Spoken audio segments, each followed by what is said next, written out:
ప్రియమైన దేవుని కుమారులారా, కుమార్తెలారా, మీ అందరికీ యేసుక్రీస్తు ప్రభువారి నామంలో వందనములు చెల్లిస్తూ ఉన్నాము. మనందరి ఆత్మల తండ్రైన దేవునికి స్తుతులు, స్తోత్రాలు చెల్లిస్తూ ఉన్నాము. దేవుని ప్రియమైన కుమారులారా, ఈరోజు ఒక నూతనమైన అంశాన్ని ప్రారంభించుకుంటున్నాం. ఈరోజు అంశం ఏంటి అంటే, పౌలు ఎవరు? పత్రికల పాఠంలో ఎక్కువ పత్రికలు రాసింది ఈయనే. అలాంటి పౌలు గారి గురించి తెలుసుకోవాలని మనసు పెట్టి ఈ అంశాన్ని ప్రిపేర్ చేయడానికి సిద్ధపడి ఉన్నాము. పౌలు ఎవరు అనే అంశాన్ని మనం ఈరోజు ప్రారంభించుకుంటాం. అయితే అపోస్తుడైనటువంటి పౌలు ఎవరు అంటే, హెబ్రీయుడా, లేక ఇశ్రాయేలీయుడా, లేక యూదుడా, లేక బెన్యామీనీయుడా, లేక తార్సువాడా, లేక రోమియుడా? ఒక్క పౌలును గురించి ఇన్ని మాటలు బైబిల్లో ఉన్నాయి. ఎలా అర్థం చేసుకోవాలి? చాలా జాగ్రత్తగా మనసు పెట్టాలి. ఎందుకంటే దేవుని జ్ఞానము చాలా విలువైంది. ఆ వాక్యాన్ని అర్థం చేసుకోవడం ప్రయత్నం చేద్దాం. పౌలు గారు ఎవరు? హెబ్రీయుడా, ఇశ్రాయేలీయుడా, యూదుడా, బెన్యామీనీయుడా, లేక తార్సువాడా, లేక రోమియుడా? ఎవరు ఆయన? సర్వసాధారణంగా ఏదో ఒకటి అయి ఉంటారనుకుంటారు. మరి బైబిల్ గ్రంథంలో ఇవన్నీ ఉన్నాయి. పౌలు గారిని గురించి ఇవన్నీ ఉన్నాయి. మరి ఎలా అతను ఇవన్నీ రాసి పౌలు కొరకు ఉన్నాయి? అసలు ఆయన ఎవరో అనేది మనం చాలా జాగ్రత్తగా అర్థం చేసుకోవడం ప్రయత్నం చేద్దాం. పౌలు ఒక చోట నేను హెబ్రీయుడిని అని చెప్పాడు. మరొక చోట నేను ఇశ్రాయేలీయుడిని చెప్పాడు. మరొక చోట నేను యూదుని అని చెప్పాడు. మరొక చోట నేను బెన్యామీనీయుడు అని చెప్పాడు. మరొక చోట తార్సువాడిని అని చెప్పాడు. ఇవన్నీ ఇక్కడ మనం గమనిస్తే ఇవన్నీ ఎలా అవుతాడు ఒక వ్యక్తి? ఇలా ఉన్న బైబిల్ గ్రంథాన్ని చూసి చాలా మంది ఏందయ్యా ఒకే వ్యక్తిని గురించి ఇన్ని రాయబడి ఉన్నాయి, ఇష్టం వచ్చినట్టు రాసేసారు అంతే మీ బైబిల్లో. ఈ బైబిల్ గ్రంథం అంతా తప్పులు తడాకే అని చెప్పేవారు చాలా మంది ఉన్నారు. ఎందుకంటే యూదుని అని చెప్తున్నాడు, హెబ్రీయుని అని చెప్పేస్తున్నాడు, ఇశ్రాయేలుని చెప్పేస్తున్నాడు, ఇంకా తార్సువాడు అని చెప్తున్నాడు, బెన్యామీన్ అని చెప్తున్నాడు. మరి ఎలా ఇవన్నీ ఎలా అయిపోయాడు? ఎలా ఇది ఎలా అర్థం చేసుకోవాలి అని చాలా మంది ఈ పరిశుద్ధ గ్రంథాన్ని అవహేళన చేసేవారు కూడా ఉన్నారు. బయట వారు ఈ గ్రంథం, ఈ బైబిల్ తప్పులు తడక ఈయన ఎలా అవుతాడు ఒక వ్యక్తి అని చెప్పేటువంటి వాళ్ళు ఉన్నారు. మరొక చోట పౌలు నేను పుట్టుకతోనే రోమియుడు అని అంటున్నాడు. పుట్టుకతోనే రోమియుడు అంట. ఎలా పుట్టుకతో రోమియుడు? నేను పుట్టుకతోనే రోమియుడు అని అంటున్నాడు. ఇది బైబిల్లో ఉంది. నేను పుట్టుకతోనే రోమియుడను అని రాయబడి బైబిల్లో ఉంది. మరి ఏది నిజం ఇందులో? దీన్ని మనం దీన్ని ఎలా అర్థం చేసుకోవాలి? ఇంతటి మహా గొప్ప జ్ఞానము ఈ యొక్క గందరగోళానికి ఒక మంచి మార్గాన్ని చూపించింది యూబీఏ మాత్రమే, ఇంకెక్కడా లేదు. ఒక చోట యూదుని అంటున్నాడు, ఒక చోట హెబ్రీయుని అంటున్నాడు, ఒక చోట ఏమన్నా పుట్టుకతోనే రోమియుని అంటున్నాడు. ఎలా అర్థం చేసుకోవాలి ఏమండి? మరి ఇందులో నేను రోమియుని అంటున్నాడు కదా, ఎంతవరకు నిజం ఉంది ఇందులో? దీన్ని ఎలా అర్థం చేసుకోవాలి? నేను రోమియుని అంటున్నాడు, పుట్టుకతోనే రోమియోడు అంటున్నాడు అంటే ఎలా పుట్టుకతోనే రోమియోడు అయ్యాడు? అసలు పౌలు ఎవరు? హెబ్రియుడా, ఇశ్రాయేలీయుడా, యూదుడా, బెన్యామీనీయుడా, తార్సువాడా, రోమియోడా? ఇది మనం ఎలా అర్థం చేసుకోవాల్సిన అవసరం ఉంది? దీన్ని ఎలా తెలుసుకుందాం మనం? చాలా జాగ్రత్తగా అర్థం చేసుకోవలసిన అవసరం మనకే ఉంది. కొరింథీయులకు రాసిన మొదటి పత్రిక 2వ అధ్యాయము 11 మరియు 14 వచనాలను జాగ్రత్తగా చదువుదాం. ఇది కొరింథీయులకు పౌలు గారు రాసిన మొదటి పత్రిక 2వ అధ్యాయము 11 మరలా 14 వచనం, 2 వచనాలు చదువుదాం. ఒక మనుషుని సంగతులు అతనిలోనున్న మనుషాత్మకే గాని మనుషులలో మరి ఎవనికి తెలియను. చూడండి, ఒక మనుషుని సంగతులు అతనిలోనున్న మనుషాత్మకే గాని మనుషులలో మరి ఎవరికి నిజమే, ఒక మనుషుని సంగతులు అతనిలో ఉన్న ఆత్మకే తెలుసు. అలాగే దేవుని సంగతులు దేవుని ఆత్మకే గాని మరి ఎవరికి తెలియవు. ఎవరు తెలుస్తాయంట? దేవుని ఆత్మకే. దేవుని సంగతులు దేవుని ఆత్మకే కానీ మరి ఎవరికి తెలియవంట. 14 ఏమంటాడు? వీళ్ళంతా కూడా ఎలా రోమియోడు అవుతాడు, ఎలా హెబ్రీయుడు అవుతాడు, ఇవన్నీ ఎలా అవుతాడు అంటే వాళ్ళకి అర్థం కాలేదు. 14 ప్రకృతి సంబంధి అయిన మనుషుడు ఎవరు? ప్రకృతి సంబంధి అయిన మనుషుడు దేవుని ఆత్మ విషయములను అంగీకరింపడు. ఎవరు అంగీకరించడంట?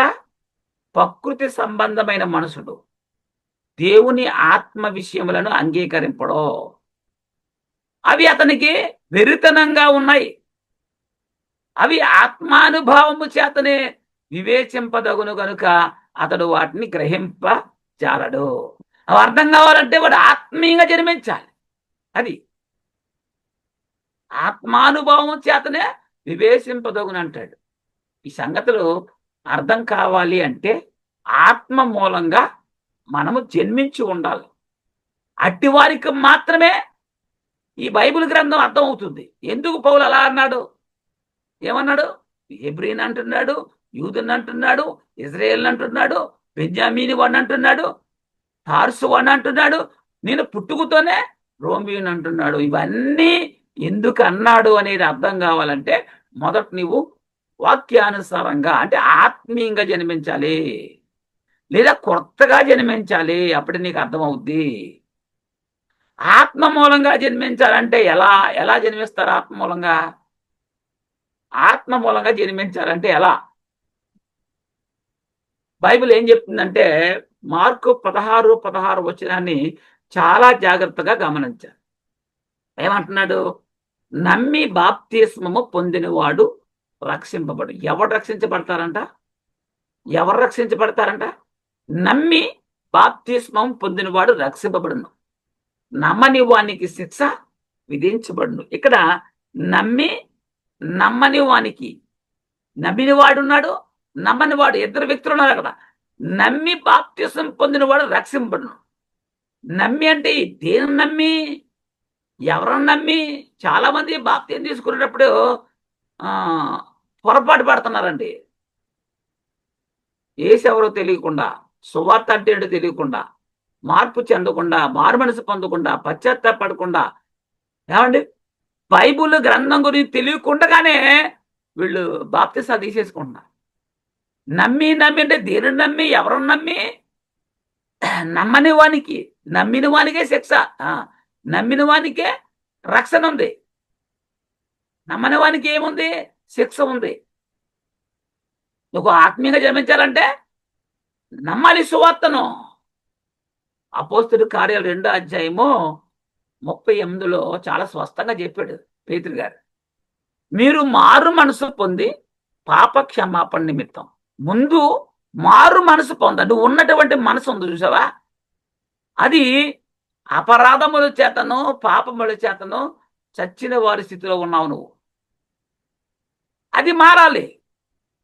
మార్పు జరగాలంటే ఎక్కడ రావాలి? సువార్త యొద్దకు రావాలి. మీరు మారు మనసు పొంది పాప క్షమాపణ నిమిత్తం ప్రతివాడు యేసుక్రీస్తు నామమున బాప్తిసము పొందుడి. ఏ నామములో బాప్తిసం తీసుకోవాలి? యేసుక్రీస్తు నామములో. పరిశుద్ధాత్మను పొందుకున్నటువంటి పేతురు చెప్తున్న మాట అది సంఘానికి. నీ తీసుకున్న బాప్తిసం కరెక్ట్ కాకపోతే నీకు బైబిల్ అర్థం కాదు. నువ్వు కొత్తగా జన్మించాలి. అప్పుడు మీరు పరిశుద్ధాత్మను వరమును పొందుదురు అన్నాడు. వరములు కాదు, వరము. ఈ పరిశుద్ధాత్మనే వరము నువ్వు పొందాలంటే నువ్వు నమ్మాలి, సువార్త వినాలి, మారు మనసు పొందాలి, పశ్చాత్తాప పొందాలి, పాపక్షమాపణ కొరకు ప్రతి వాడు యేసుక్రీస్తు నామములో బాప్తిసము పొందాలి. ఇది అప్పుడు పరిశుద్ధాత్మను వరమును పొందుదురు అన్నాడు. తీతుక 3:7 కూడా అంటాడు, నిత్య జీవమును గూర్చిన నిరీక్షణను బట్టి. దేన్ని బట్టి? నిత్య జీవమును గూర్చిన నిరీక్షణ బట్టి దానికి వారసులమగుటకై ఆ పరిశుద్ధాత్మను మన రక్షకుడైన యేసుక్రీస్తు ద్వారా ఆయన మన మీద సమృద్ధిగా కుమ్మరించాను. చూసారా? నిత్య జీవమును గూర్చిన నిరీక్షణను బట్టి అంట దానికి వారసులమగుటకై ఆ పరిశుద్ధాత్మను మన రక్షకుడు యేసుక్రీస్తు ద్వారా ఆయన మన మీద సమృద్ధిగా కుమ్మరించాడు. అలా జన్మించినప్పుడు మాత్రమే బైబిల్ అర్థమవుతుంది. నువ్వు తీసుకున్న బాప్తిసం కరెక్ట్గా ఉండాలి, నీ జన్మ కరెక్ట్ అయి ఉండాలి. అప్పుడే నీకు బైబిల్ అర్థమవుద్ది, లేకపోతే అర్థం కాదు. లోకానుసారంగా ఆలోచిస్తే నీకు అర్థం కాదు. అపోస్తుడైనటువంటి పౌలు గురించి బైబిల్ గ్రంథములో ఒక చోట ఆయన హెబ్రీయుడు అని రాయబడి ఉంది, మరొక చోట ఇశ్రాయేలీయుడని రాయబడి ఉంది, మరొక చోట పౌలు నేను యూదునని రాయబడి ఉంది, మరొక చోట నేను తార్సువాడనని రాయబడి ఉంది, మరొక చోట నేను పుట్టుకతోనే రోమియోడను అని బైబిల్ గ్రంథంలో రాయబడి ఉంది. దీన్ని ఎలా అర్థం చేసుకోవాలి? ఇవన్నీ ఒక వ్యక్తి ఎలా అవుతాడు? హెబ్రీయుడా, ఇశ్రాయేలీయుడా, యూదుడా? ఎట్లా? పైన తెలిపిన వాటిలో ఏది కరెక్టు? యూదుడను అనేది కరెక్టా? ఇశ్రాయేలు అనేది కరెక్టా? హెబ్రీయుడు అనేది కరెక్టా? ఏది కరెక్టు? ఏదో ఒకటి కదా కరెక్ట్ అవ్వాలి అనుకుంటున్నారు వీళ్ళు. ఏది కరెక్ట్ అంటే ఏం చెప్తారు? సమాధానం చెప్పండి. అందుకే బైబిల్ వీళ్ళకి అర్థం కాదు. పైన తెలిపిన వాటిలో ఏది కరెక్టు? లేదా అన్నీ కరెక్టేనా? బైబిల్లో ఎప్పుడు తప్పు ఉండదు. ఒక చోట అవునని చెప్పి మరో చోట కాదు కదనేటువంటి పరిస్థితి బైబిల్లో ఎక్కడ ఉండదు. అందుకే పరిశుద్ధ గ్రంథం అన్నారు. అన్ని కరెక్టే. ఎలా కరెక్టు? అన్ని కరెక్ట్ అంటే ఎవరు అన్ని కరెక్ట్ ఎలాగా ఉంది?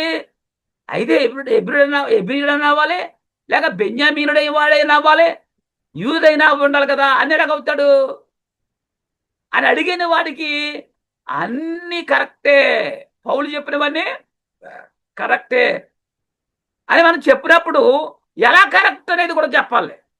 అది ఎలా కరెక్ట్ అనేది మనం చెప్పాలంటే చాలా జాగ్రత్తగా లేఖన భాగాలను పరిశీలన చేయవలసిన అవసరం ఉంది. చాలా మందికి నేను అన్నాను కాదండి, ఇశ్రాయేల్ అంటే ఎవరో కూడా తెలియదు, హెబ్రీడ్ అంటే ఎవరో కూడా తెలియదు. హెబ్రీల అని ఎవరిని అంటారు?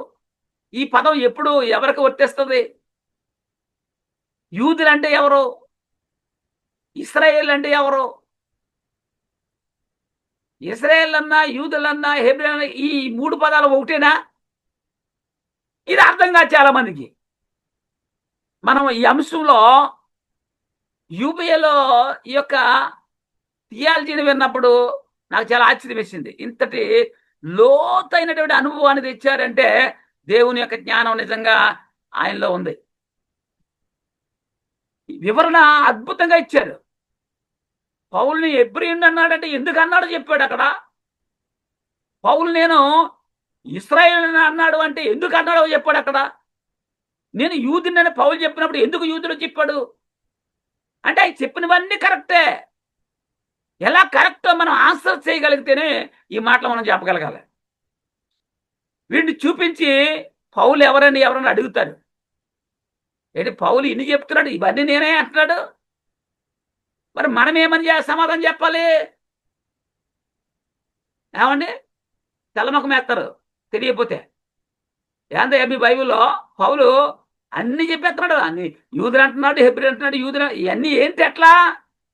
హెబ్రీడో, యూదుడో, ఇశ్రాయేలీడో ఏదో ఒకటి చెప్పాలి కదా. అన్నీ అంటున్నాడు. తార్సువాడిని అంటున్నాడు, బెన్యామీని అంటున్నాడు. ఏంటి ఎలా ఎట్లా ఇవన్నీ? వాళ్ళకి చక్కగా సమాధానం చెప్పగలిగే జ్ఞానం మనం సంపాదించాలి. ఇది కనుక జాగ్రత్తగా వినగలిగితే చాలా అద్భుతంగా ఉంటుంది. అసలు ఎవరు ఈ పౌలు? ఈ పౌలు అనే వ్యక్తి ఎవరు?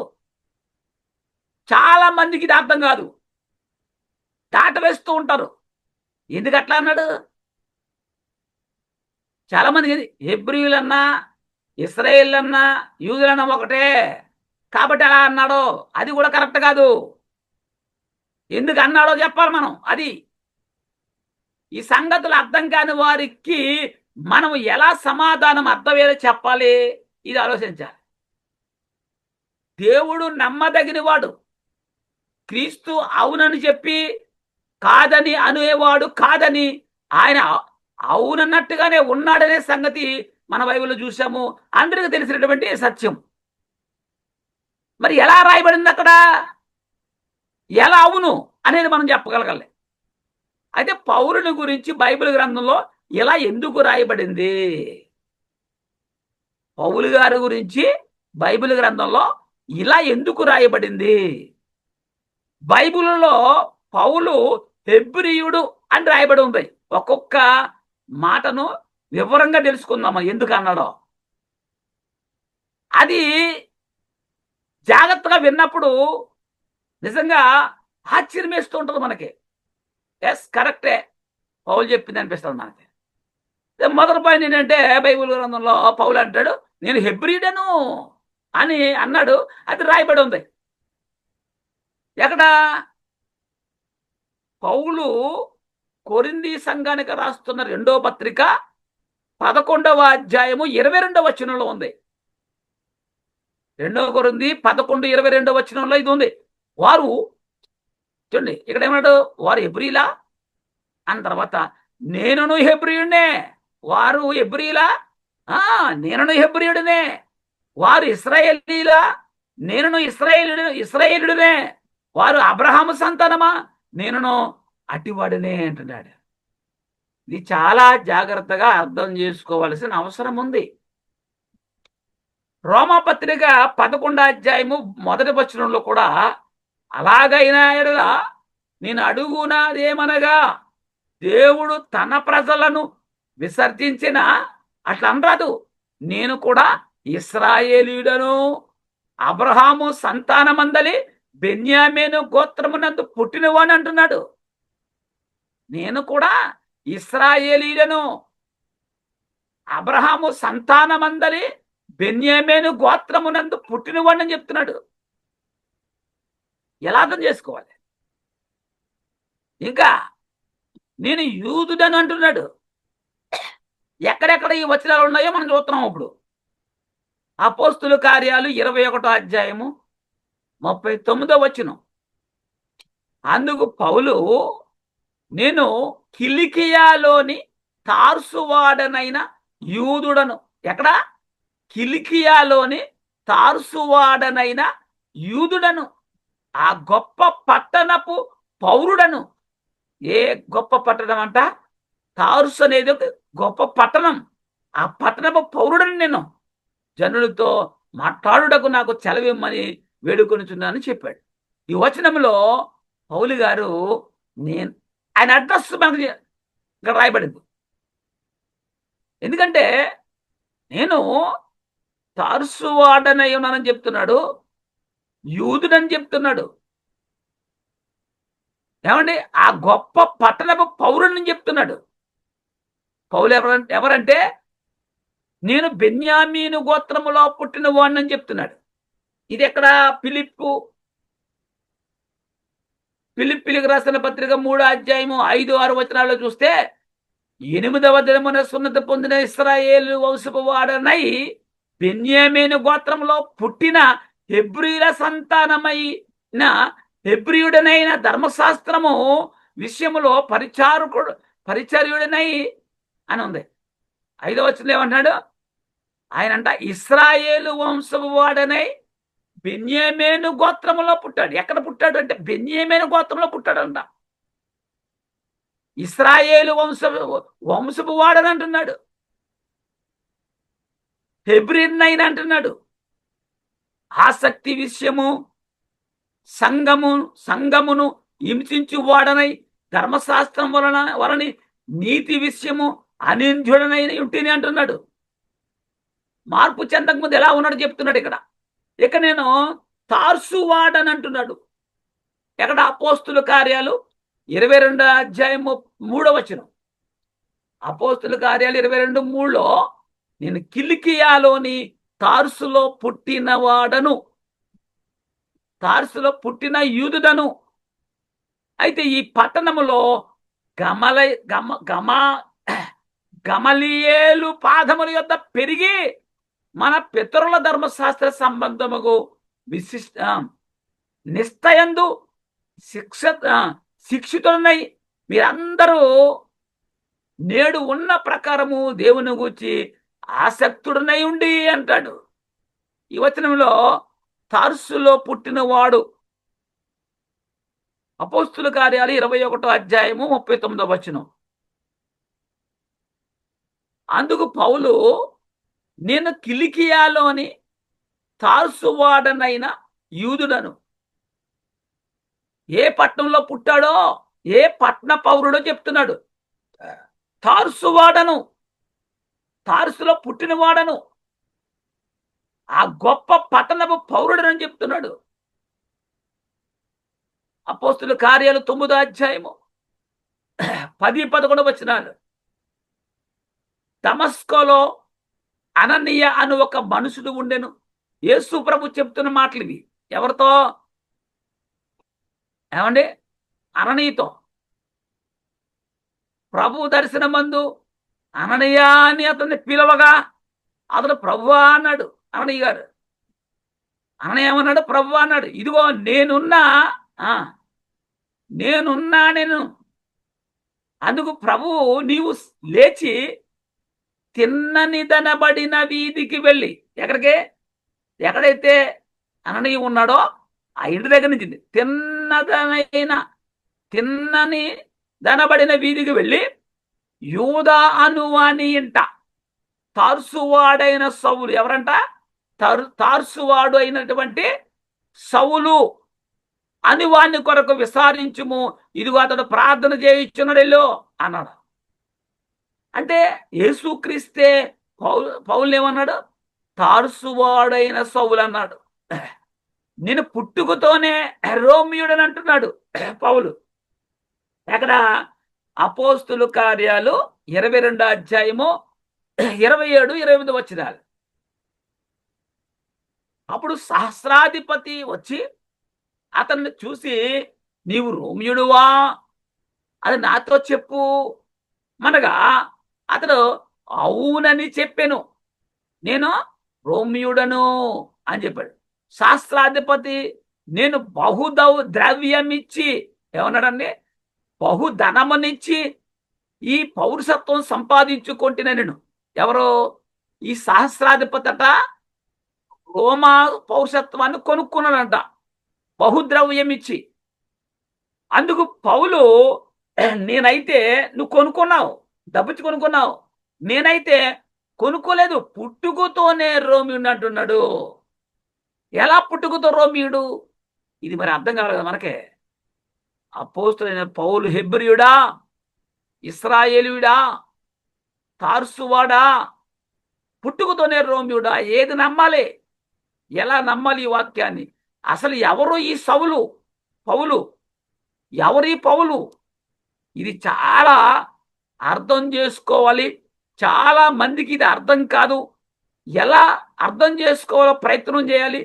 ఇలాంటి వారికి జాగ్రత్తగా సమాధానం చెప్పగలిగే మనము ఎలా సమాధానం చెప్పాలి అంటే ఇది క్లియర్గా జాగ్రత్తగా అర్థం చేసుకున్న తర్వాత సమాధానం చెప్పాలి. అపోస్తలుడైన పౌలు హెబ్రీయుడా అంటే అవును, హెబ్రీయుడే. పౌలు ఇశ్రాయేలీయుడా అంటే పౌలు ఇశ్రాయేలీయుడే. పౌలు యూదుడా అంటే పౌలు యూదుడే. పౌలు బెన్యామీనీయుడా అంటే పౌలు బెన్యామీనీయుడే. పౌలు తార్సివాడా అంటే పౌలు తార్సివాడే. పౌలు పుట్టుకతోనే రోమియుడా అంటే అవును, ఆయన పుట్టుకతోనే రోమియుడు. ఎలా ఎలా సాధ్యం? ఇవన్నీ కలిగిన వాడే పౌలు. ఇవన్నీ కలిగిన వాడే పౌలు. ఇవన్నీ ఎలా కలిగిన వాడు? ఇది వివరం మనం తెలుసుకోవాల్సిన అవసరం ఉంది. పౌలు నేను హెబ్రీయుడను అని ఎందుకు అన్నాడు? అసలు పౌలు నేను హెబ్రీయుడను అని ఎందుకు అన్నాడు? ఇది పౌలు నేను హెబ్రీయుడను అని ఎందుకు అన్నాడు అనేది మనకు అర్థం కావాలంటే ఇశ్రాయేలీల మూల పురుషుడు ఎవరు అనేది మనకు అర్థం కావాలి. ఇశ్రాయేల్ ఎక్కడ సృష్టి ఆరంభం నుంచి ఉన్నారు వీళ్ళు? లేదు. మరి వాళ్ళు మూల పురుషుడు ఎవరు? ఆలోచన చేయండి.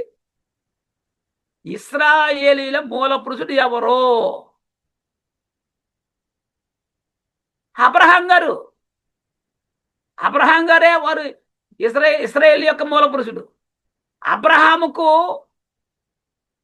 అంటే అబ్రహాం కాలంలో ఇశ్రాయేల్ ఉన్నారా? లేరు. ఎందుకు లేరంటే ఇశ్రాయేల్ ఎప్పుడు వచ్చారు? ఇశ్రాయేల్ యొక్క మూల పురుషుడు అబ్రహాం అయితే అబ్రహాం కుమారుడు ఎవరు? ఇస్సాకు. ఇస్సాక్ గారికి ఎంతమంది పిల్లలు పుట్టారు? 2. అందులో యాకోబు ఒకడు. మనకి ఇస్సాకు, యాకోబు. యాకోబు సంతానము, యాకోబు కుమారులు 12 మంది. ఈ 12 మంది కుమారులే ఇశ్రాయేలీలు అంటే 12 గోత్రకర్తలు. అది ఇక్కడి నుంచి స్టార్ట్ అయింది. యాకోబు నుంచి వచ్చినటువంటి సంతానము 12 కుమారులు గోత్రకర్తలు. వీరినే ఇశ్రాయేలీలు అంటారు. ఈ 12 గర్భాన పుట్టినటువంటి జనాంగాన్ని ఇశ్రాయేలీలు అంటారు. ఈ 12 గోత్రాల వారు కొంతకాలానికి, ఇది చాలా జాగ్రత్తగా అర్థం చేయాలి, ఈ 12 గోత్రాలని పరిపాలించింది ఎవరు? ఈ 12 గోత్రాల వారిని పరిపాలించిన రాజులు ముగ్గురు ఉన్నారు. అందరూ పరిపాలించలేదు. ఈ 12 గోత్రాలు విడిపోయిందనే సంగతి చాలా మందికి తెలియదు. ఈ 12 గోత్రాల ప్రజలను పౌలు మరి అంటే సౌలు అనే రాజు, ఇశ్రాయేల్ జనాంగానికి మొట్టమొదటి రాజు ఎవరంటే సౌలు. ఈ సౌలు పౌలుగా మారిన సౌలు కాదు, ఆ సౌలు వేరు. ఇది కూడా చాలా మందికి అర్థం కాదు. సౌలు పౌలుగా మారాడు కదా ఈయన అనుకుంటారు. ఈయన వేరు, ఆయన వేరు. సౌలు అనే ఒక వ్యక్తి ఇశ్రాయేల్ మీద మొట్టమొదటి రాజుగా ఉండి 40 సంవత్సరాలు పరిపాలించాడు 12 గోత్రాల వారిని. తర్వాత ఆ రాజ్యము దావీదు గారికి వచ్చేసింది. దావీదు గారు 12 గోత్రాల ప్రజలు ఇశ్రాయేలీలను 40 సంవత్సరాలు పరిపాలించాడు. చాలా జాగ్రత్తగా మనం గమనించాలి. దావీదు గారి తర్వాత తన కుమారుడైనటువంటి సొలొమోను రాజుగా ఉండి 12 గోత్రాల ఇశ్రాయేల్ ప్రజలను 40 సంవత్సరాలు పరిపాలించాడు. ఇలా పరిపాలించిన తర్వాత సొలొమోను చేసినటువంటి తప్పిదాన్ని బట్టి, అన్య స్త్రీని వివాహం చేసుకున్నటువంటి ఒక తప్పిదాన్ని బట్టి, వారు అర్పించిన బలులను బట్టి దేవుడు ఏం చేశాడు? శిక్ష వేశాడు. ఆయన పశ్చాత్తాపడి సొలొమోను అడగ్గా నీ టైంలో ఇది జరగదని చెప్పి తన కుమారుని కాలంలో 12 గోత్రాల వారిని ఎడతీసేశాడు. 2 గోత్రాలు యూదా రాజ్యముగాను 10 గోత్రాలు ఇశ్రాయేల్ రాజ్యంగాను విడిపోయాయి. ఎవరి కాలంలో? సొలొమోను కుమారుడు కాలంలో. ఒకటేమో యూదా రాజ్యము యూదా రాజ్యం, ఇశ్రాయేల్ రాజ్యం కూడా యుద్ధాలు చేసుకున్నారు, చచ్చారు కూడా వాళ్ళు కూడా. ఇడిపోయారు. యూదా రాజ్యము, రెండోది ఇశ్రాయేల్ రాజ్యము. యూదా రాజ్యములో ఎన్ని గోత్రాలు ఉన్నాయి? 2 గోత్రాలు ఉన్నాయి. ఒకటి యూదా గోత్రము, 2 బెన్యామీను గోత్రము. అందుకే నేను ఎందులో పుట్టాడట? నేను బెన్యామీను గోత్రములో పుట్టిన వాడను. ఈ బెన్యామీను అనే గోత్రం ఎందులో ఉంది? యూదా రాజ్యంలో ఉంది. యూదా రాజ్య పౌరసత్వం కలిగిన వాడు బెన్యామీను. ఆ గోత్రంలో పుట్టినవాడు పౌలు. అందుకే నేను యూదుడని చెప్పాడు. యూదా రాజ్యంలో 2 గోత్రాలు ఉన్నాయి. ఒకటి యూదా గోత్రము, 2 బెన్యామీను గోత్రము. ఈ 2 గోత్రాలు కలిపితే యూదా రాజ్యముగా ఏర్పడి ఉన్నాయి. మరి ఇకపోతే ఇశ్రాయేలీల రాజ్యం, ఇది 10 గోత్రాలు కలిపి ఇశ్రాయేల్ రాజ్యంగా ఏర్పడి ఉన్నది. ఇదండి. అబ్రహాము హెబ్రియుడా, యూదుడా, ఇశ్రాయేలుడా? వెయ్యింది ప్రశ్న. ఎవరు చెప్తారు చూద్దాం. అబ్రహాము హెబ్రియుడా, యూదుడా, ఇశ్రాయేలుడా? ఆలోచన చేయండి. ఎవరు అబ్రహాము? కొరింథీయులకు రాసిన 2వ పత్రిక పౌలు అంటాడు, 11:22. పౌలు గారు కొరింథీలో ఉన్న దేవుని సంఘానికి రాస్తున్న 2వ పత్రిక 11:22 ఏమన్నాడు చూడండి అక్కడ. వారు హెబ్రీయులా, నేను హెబ్రీయుడనే. వారు ఇశ్రాయేలీలా, నేను ఇశ్రాయేలీయుడనే. వారు అబ్రహాము సంతానమా? ఎస్, నేను కూడా అట్టివాడినే అంటున్నాడు పౌలు. అంటే 12 గోత్రాల వారు ఎవరు? అబ్రహాము సంతానము. ఈ 12 గోత్రాలు ఇశ్రాయేలీలు కూడా అబ్రహాము సంతానం. మరి 12 గోత్రాల్లో ఒక గోత్రము బెన్యామీను గోత్రంలో ఉన్నాడు కాబట్టి నేను ఇశ్రాయేలీయుని చెప్తున్నాడు గర్వంగా. అది ఫిలిప్పీయులకు రాసిన పత్రిక 3వ అధ్యాయము 5-6 వచనాలు. 8వ దినమున సున్నతి పొందితిని, ఇశ్రాయేలు వంశపు వాడనై. ఎవరంట? ఇశ్రాయేలు వంశపు వాడనై బెన్యామీను గోత్రంలో పుట్టి హెబ్రీయుల సంతానమైన హెబ్రీయుడినై ధర్మశాస్త్ర విషయము. ఇక్కడ ఇవన్నీ చెప్పేస్తున్నాడు ఆయన. ఎందుకు? ఎలా అయ్యాడు అంటే ఇశ్రాయేలు వంశపు వాడనై అంటే అర్థం ఏంటి? ఈ 12 గోత్రాల ఒక గోత్రం బెన్యామీను గోత్రం. ఇశ్రాయేల్ అంటే ఎవరు? 12 గోత్రాల వారినే ఇశ్రాయేల్ అంటారు. ఇంకా హెబ్రీయుల సంతానమైన, హెబ్రీ సంతానం అంటే ఎవరు? అబ్రహాము సంతానం. అబ్రహాం హెబ్రీయుడు. అది ఆసక్తి విషయము, సంఘమును హింసించువాడనై ధర్మశాస్త్రం వలని నీతి విషయము అనింద్యుడనై ఉంటుంది అంటాడు. ఇక్కడ పౌలు హెబ్రీయుడు అని అంటున్నాడు.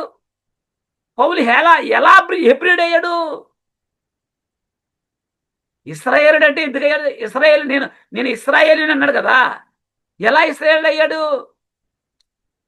అంటే ఇశ్రాయేలు అనగా 12 గోత్రాల వారు, యాకోబు సంతానము.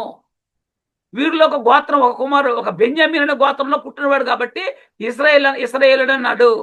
మరి హెబ్రీయుడు ఎలాగయ్యాడు? హెబ్రీయుడు అనేది ఎక్కువ ఎక్కడి నుంచి వచ్చింది? అసలు హెబ్రీయుడు అనేది ఎక్కడి నుంచి వచ్చింది? ఆదికాండం 14వ అధ్యాయం 13కి వెళ్దాం. ప్రారంభం ఆదికాండం 14:13. తప్పించుకొనిన ఒకడు వచ్చి హెబ్రీయుడైన అబ్రహామునకు. అబ్రహాం ఎవరు? హెబ్రీయుడు. తప్పించుకున్న ఒకడు వచ్చి హెబ్రీయుడైన అబ్రాహామునకు ఆ సంగతి తెలిపెను. అప్పుడు అతడు ఎస్కోలు సహోదరుడును ఆనేరు సహోదరుడైన మమ్రేను అమోరీయుని ఏలోను వనములో కాపురం ఉండెను. వీరు అబ్రాహాముతో నిబంధన చేసుకొని వారు అన్నాడు. అంటే ఈ వచనంలో మనం తీసుకోవాల్సిన పాయింట్ ఏంటంటే అబ్రహాము హెబ్రీయుడు అని ఉంది ఇక్కడ. అబ్రాహాము అబ్రాము హెబ్రీయుడు అని ఉంది. అంటే యాకోబు సంతానం 12 గోత్రాల వారు హెబ్రీ సంతానమే. యాకోబు హెబ్రీయుడు, మరి యాకోబు సంతానమే కదా ఇస్సాకు. యాకోబు యాకోబు సంతానం ఇశ్రాయేలు, అంటే వారు హెబ్రీయులు, అంటే అబ్రహాం సంతానము. కాబట్టి మీరు హెబ్రీయులు అంటున్నాడు.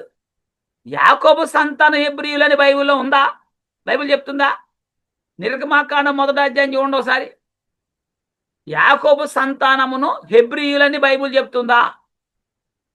అబ్రహాం హెబ్రీయుడే, ఇశ్రాయేలుకు మూలపురుడు అబ్రహాము హెబ్రీయుడే అని బైబిల్ చెప్పింది చూశాం. మరి యాకోబు సంతానం 12 గోత్రాల వారిని హెబ్రీయులని బైబిల్ చెప్తుంది అంటే చూద్దాం. నిర్గమాకాండము 1వ అధ్యాయము 19 మరలా 22వ వచనం చూద్దాం. ఇప్పుడు ఇంకా మోసే రాలేదు, ఏమని చెప్తే చూడతాం అక్కడ. అందుకు ఆ మంత్రసానులు హెబ్రీ స్త్రీలు. ఇశ్రాయేల్ 12 గోత్రాల ప్రజలు ఐగుప్తులో ఉన్నారు. టోటల్ స్త్రీలందరినీ ఏమంటున్నాడు? ఆ మంత్రసానులు హెబ్రీ స్త్రీలు, ఐగుప్తు స్త్రీలు వంటి వారు కారు, వారు సురుకైన వారు. ఎవరు సురుకైన వారు? హెబ్రీ స్త్రీలు. ఎవరు హెబ్రీ స్త్రీలు? యాకోబు సంతానం, అక్కడ ఉన్న వాళ్ళు ఇశ్రాయేలీలు. వారి యొద్దకు వెళ్ళక మునిపే వారు ప్రసవించి ఉందురని ఓ పరువుతో చెప్పిరి. 22వ వచనంలో కూడా ఏమన్నాడు? అయితే పరు అన్నాడు, హెబ్రీలలో పుట్టిన, ఎవరిలో? హెబ్రీలలో పుట్టిన ప్రతి కుమారుణ్ణి నదిలో పారవేయుడి, ప్రతి కుమార్తెను బతకనీయుడని తన జనులందరికీ ఆజ్ఞాపించాడు. హెబ్రీయులలో పుట్టిన, హెబ్రీ అంటే ఇశ్రాయేలును కూడా హెబ్రీయులు అని బైబిల్ చెప్తుంది. ఈ స్త్రీలు ఇశ్రాయేలీలు అన్నాడు అక్కడ. అంటే ఇశ్రాయేల్ స్త్రీలు హెబ్రీయులు అని చెప్పాడు. నిర్గమాకాండం 3:18. నిర్గమాకాండం 3:18 ఏమన్నాడు? వారు నీ మాట విందురు గనుక నీవును ఇశ్రాయేలు పెద్దలను, ఎవరు? ఇశ్రాయేల్ పెద్దలను ఐగుప్తు రాజునందుకు వెళ్ళి, మరలా ఏమన్నాడు? ఇందాక హెబ్రీలు అన్నాడు, ఇప్పుడు ఇశ్రాయేల్ అంటున్నాడు. ఇశ్రాయేల్ని హెబ్రీలు అని అనొచ్చు అని బైబిల్ చెప్తుంది. ఆలోచించండి. వారిని మాట విందురు కనుక నీవును ఇశ్రాయేల్ పెద్దలను ఐగుప్తు రాజునొద్దకు వెళ్ళి అతన్ని చూసి హెబ్రీల దేవుడైన యెహోవా. ఇక్కడ ఏమన్నాడు? ఇశ్రాయేల్ అంటున్నాడు, హెబ్రీలు అంటున్నాడు. హెబ్రీలు దేవుడైన యెహోవా మాకు ప్రత్యక్షమైన కనుక మేము అరణ్యమునకు 3 దినముల ప్రయాణం అంత దూరం పోయి మా దేవుడైన యెహోవాకు బలిని సమర్పించుదామని సెలవిమ్మని అతనితో చెప్పవలెనన్నాడు. ఇదే వచనంలో ఇశ్రాయేలీలు అన్నాడు, హెబ్రీలు కూడా అన్నాడు. అంటే ఇశ్రాయేలీలను హెబ్రీలు అనొచ్చు అని బైబిల్ చెప్తుంది. హెబ్రీలు దేవుడంటే ఇశ్రాయేలు దేవుడని అర్థం.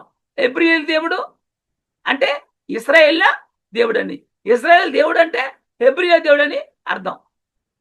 నిర్గమాకాండం 5:3 కూడా, నిర్గమాకాండము 5వ అధ్యాయం 3వ వచనం. అప్పుడు వారు హెబ్రీయుల దేవుడు మామును ఎదుర్కొనెను, సెలవైన ఎడల మేము అరణ్యములోనికి 3 దినముల ప్రయాణం అంత దూరం పోయి మా దేవుడిని యెహోవాకు బలి అర్పించుదుము, లేని ఎడల ఆయన మా మీద తెగులుతోనైనను ఖడ్గముతోనైనను పడునేమో అనిరి. ఇక్కడ హెబ్రీల దేవుడు అనగా ఇశ్రాయేలు దేవుడు అని అర్థం. హెబ్రీలు అనగా ఇశ్రాయేలీలు. అబ్రహాము సంతానము దేవుని ప్రజలని అర్థం. అబ్రహాము సంతానం అనగా దేవుని ప్రజలని అర్థం. నిర్గమాకాండం 7:16 చూడండి. ఆ నిర్గమాకాండం 7:16 అతన్ని చూసి అరణ్యమందు నన్ను సేవించుటకే నా ప్రజలను పోనిమ్మని ఆజ్ఞాపించుటకు గాను హెబ్రీల దేవుడని యెహోవా నన్ను నీ యొద్దకు పంపెను. ఎవరు? హెబ్రీల దేవుడని యెహోవా. నీవు ఇది వరకు వినకపోతివి అన్నారు. అబ్రహాము సంతానమును హెబ్రీలని అంటున్నారు. ఇక్కడ అబ్రహాము సంతానమును హెబ్రీలు అంటున్నాడు. మరి హెబ్రీలకు ఉన్న మరొక పేరు ఏంటంటే ఇశ్రాయేలీలు అని. అలాగే ఇశ్రాయేలన్నా హెబ్రీలన్నా ఒకటే, ఇశ్రాయేలీలన్నా హెబ్రీలన్నా ఒకటే. మరి నిర్గమాకాండం 9:13 కూడా ఏమంటున్నాడు? తరువాత యెహోవా మోషేతో ఇట్లనెను, హెబ్రీల దేవుడైన యెహోవా ఇలాగ సెలవిస్తున్నాడు. ఏమని? నీవు తెల్లవారగానే లేచిపోయి ఫరో ఎదుట నిలిచి నన్ను సేవించుటకు నా జనులను పోనిమ్ము అన్నాడు. అంటే హెబ్రీల దేవుడు, ఇశ్రాయేళ్ల దేవుడు వేరు కాదు. ఇశ్రాయేల్ అన్నా హెబ్రీలన్నా ఒకటే. మరి పౌలు నేను హెబ్రీలను అంటున్నాడు, నేను ఇశ్రాయేలీని అంటున్నాడు, నేను యూదుడని అంటున్నాడు. అయితే మరి అవును, నేను హెబ్రీయుడని అంటున్నాడు కదా. ఆయన అన్నమాట ప్రకారంగా అవును హెబ్రీయుడు పౌలు, ఇశ్రాయేలీలు అన్నాడు కదా. అవును పౌలు ఇశ్రాయేలుడే, పౌలు యూదుడని చెప్పాడు. యూదుడే, యూదుడు అయి ఉన్నాడు. యూదులనగా యూదా గోత్రపు వారు, ఏమండి, యూదా గోత్రపు వారును బెన్యామీను గోత్రపు వారును, వీరుడు మాత్రమే యూదులు అంటారు. 2 గోత్రాలు ఉన్నాయి వీళ్ళే. ఒకటి యూదా గోత్రం, 2 బెన్యామీను. ఈ 2 గోత్రాలు కలిపి ఏ రాజ్యము? యూదా రాజ్యము. యూదా రాజ్య పౌరుషత్వాన్ని కలిగి ఉన్నారు వాళ్ళు. అందుకని నేను యూదుడని చెప్పాడు. ఇశ్రాయేలు అనగా మిగిలిన 10 గోత్రముల వారు. ఎవరో 10 గోత్రాల వారు ఇశ్రాయేలు అయితే, మరి మొత్తం గోత్రాలు వారిని హెబ్రీలు అనగా అబ్రహాము సంతానం అంటారు. మొత్తం టోటల్ 12 గోత్రాల వారిని హెబ్రీలు అంటారు. ఏమండి, అబ్రహాము సంతానం అని కూడా అంటారు. రోమాపత్రిక 11వ అధ్యాయము 1వ వచనం చూద్దాం. రోమాపత్రిక 11వ అధ్యాయము 1వ వచనం. అలాగైనా ఎడల నేను అడుగునదేమనగా, ఏమడుగుతున్నాడు? దేవుడు తన ప్రజలను విసర్జించిన అట్లని రాదు, నేను కూడా ఇశ్రాయేలు దేవుడను, అబ్రహాము సంతానమందలి బెన్యామీను గోత్రమునందు పుట్టినవాడనన్నాడు ఇక్కడ పౌలు. ఇశ్రాయేలీయుడను, తర్వాత అబ్రహాము సంతానమందలి బెన్యామీను గోత్రమందు పుట్టినవాడని చెప్పాడు. అయితే కొరింథీయులకు రాసిన 2వ పత్రిక 11వ అధ్యాయం 22వ వచనం చూస్తే, 2 కొరింథీ 11వ అధ్యాయం 22వ వచనం, వారు హెబ్రీయులా, నేను కూడా హెబ్రీయుడినే. వారు ఇశ్రాయేలీలా, నేను ఇశ్రాయేలీయుడినే. వారు అబ్రహాము సంతానమా, నేను నాటి వాడిని అంటున్నాడు. మరి ఇశ్రాయేలు అనేది ఎప్పటి నుండి వారు పిలువబడ్డారు అంటే, యాకోబు సంతానం 12 గోత్రాల వారిని మాత్రమే ఇశ్రాయేలీయులు పిలువబడ్డారు, ఐగుప్తులో కూడా. మరి అబ్రహాము ఇశ్రాయేలు కాదు.